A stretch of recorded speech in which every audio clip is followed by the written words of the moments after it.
We had fruitlessly scanned the newsstands for references to Bilderberg. There was nothing in the mainstream papers. Jim said that a media blackout was in operation. I didn't know what to think. But there was one exception. The Weekly News is a tiny English-language parish newspaper for British expats. They've gone big on the story. We're going to meet with the reporter from a local newspaper in Lisbon who's given heavy attention to the upcoming Bilderberg meeting, and we share all the information we can get with each other. And that way we can expose these jackasses. We got an email through from New York saying, you know, how can you allow these people to meet in your country? And I sent an email back to the guy and said, who are they? I've never heard of them. Who are Bilderberg? He sent me back some information and found that this was rather tip of an iceberg. So are you finding yourself thinking up conspiracy theories? I find myself out of my depth, actually. Yes, if 10% of these people came to this country in the normal way, it would be in all the newspapers. What is the agenda that we shouldn't know?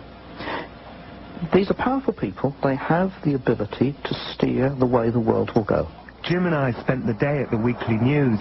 It turned out that Paul's suspicions about Bilderberg were slightly less objective than they'd first seemed. But a lot of Christians believe that we are in end times, and the Bible generally talks of the way that the world will move. A sense of disorder, of children not respecting their parents, of extreme. And it would appear to suggest also that we move towards the forming of a very powerful group. Do you think Paul's getting a bit carried away thinking this is... Well, I consider them bad guys now. I don't know if they're actually Satanists or not. Well, not Satanists. I mean, we're talking actually Satan, you know, himself. Does Paul think that this is some kind of biblical prophecy being fulfilled? I don't know. I really don't know. Mother, your dutiful son is playing kick the can in Portugal on Wednesday morning. Thank you. The next day brought a strange development. The new Weekly News was supposed to hit the newsstands today. Another Bilderberg expose. O jornal? The news. Não vem aqui, não segue todo. Não segue o APM. We're 5 kilometers away from where the Bilderberg conference is being held, and the newspaper's not here. This is the very first time ever, in all the years we've been working with this paper, that this has happened. That it gets distributed in the Algarve and it doesn't get distributed in this area. Amazing. One of the Bilderberg members is the owner of the printing press that prints Paul's newspaper. And they control the distribution. You can have a crooked mind and think, is it a coincidence that the man that prints our papers, could that be that man had anything to do with it? But the paper did appear a few hours later. Fred and Brendan were just being paranoid. We were all becoming a little paranoid. It is easy to be sucked up into the paranoia.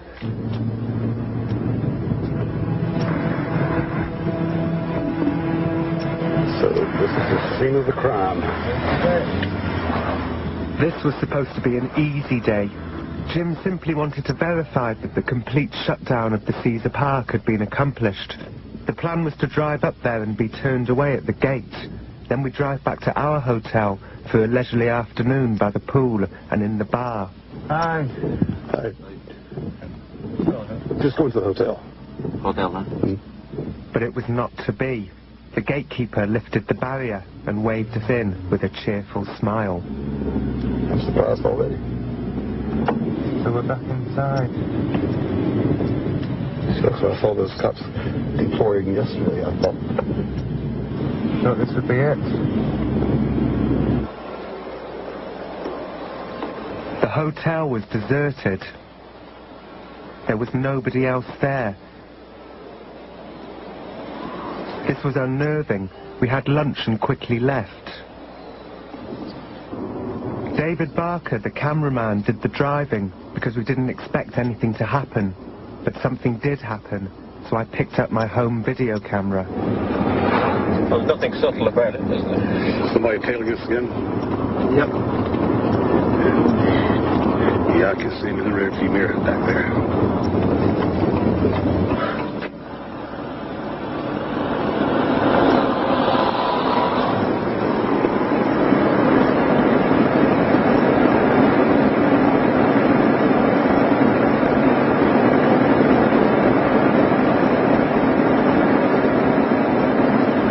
Looks like we have a waiting game here.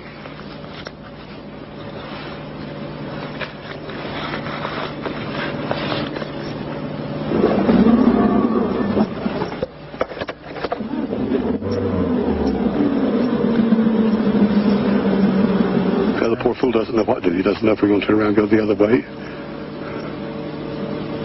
Shall we just do what we're doing? Stop acting suspiciously. Abide by the rules, the laws of the country. And we're not breaking any law. Here he comes. Behind us now. Behind us again, Jim. Yes. I could see him.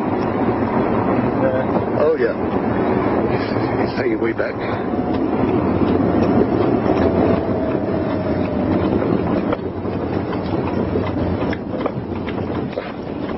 Is he pulling up? Okay, he's stopped. And he knows that we know he's there. So who could it be? Bilderberg security of some kind. He's not going to move till we move. Do you think they might shoot us?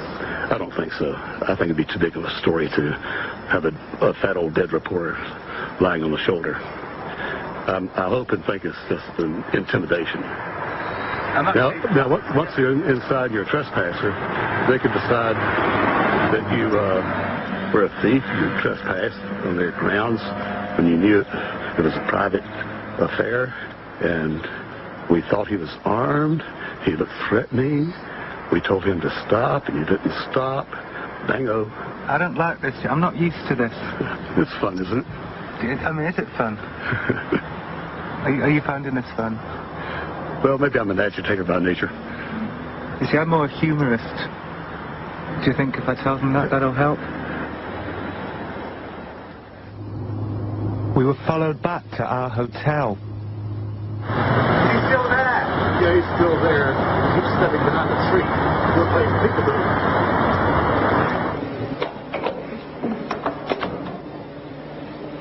So if the bit of plastic is on the floor when we get back, instead of in the door, we know somebody's been in the room. I've got one on this door as well. This is because when I came back to my room just now, after having a walk on the beach, things had slightly moved in the room and a different key. One of these with the number 408 on it, which hadn't been there before, was in the power thing against the wall. So somebody has been in my room without question. So that's why I put a bit of plastic here and a little bit of plastic on your door, David. So they're on the floor when we get back tonight. We're moving to another hotel. Our surveillance continued for the rest of the evening. A man in a car followed us to a bar and then to dinner. And eventually I telephoned the British Embassy. No, it's okay. We're being followed. Well, we don't really know what to do, having never been followed before.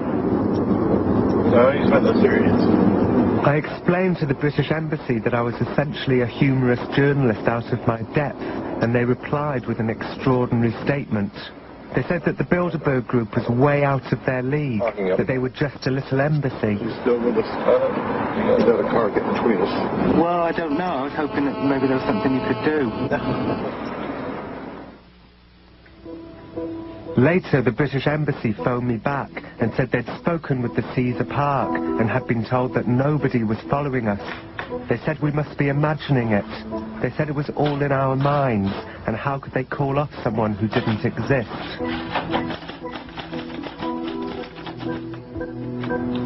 Goddamn idiot.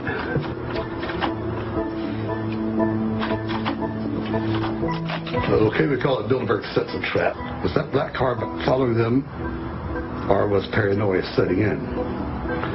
Barker, who was driving, suddenly stopped at the roadside and the car sped by. So they were not being followed on a public highway, right? Wrong. You guys will check me for accuracy on this while we do it. Tucker climbed several steps to the swimming pool area. Chaser ran behind a tree and the two played peekaboo. When Ronson and Barker joined Tucker, they reported 2 new stalkers in the hotel lobby. How did they know the 2 men were stalking? Quote, you can tell by the smell, quote, Barker said. They left one by one. Ronson, then Barker, then Tucker. Tucker never gave them... David didn't say you could tell by the smell. Oh, I heard you say that. David's not the sort to say something like that. Their demeanor, you could tell. Did you say smell? I thought I heard you say that. You forgot. But it's okay. You said demeanor if you wanted to say demeanor. Later, in a quiet moment, I telephoned the British Embassy and asked them to call the Caesar Park and tell them we were nothing to do with Big Jim Tucker, and if they wanted to intimidate him, we were perfectly willing to turn a blind eye because he was nothing to do with us. Well, looks like we've done a day's work, fellas.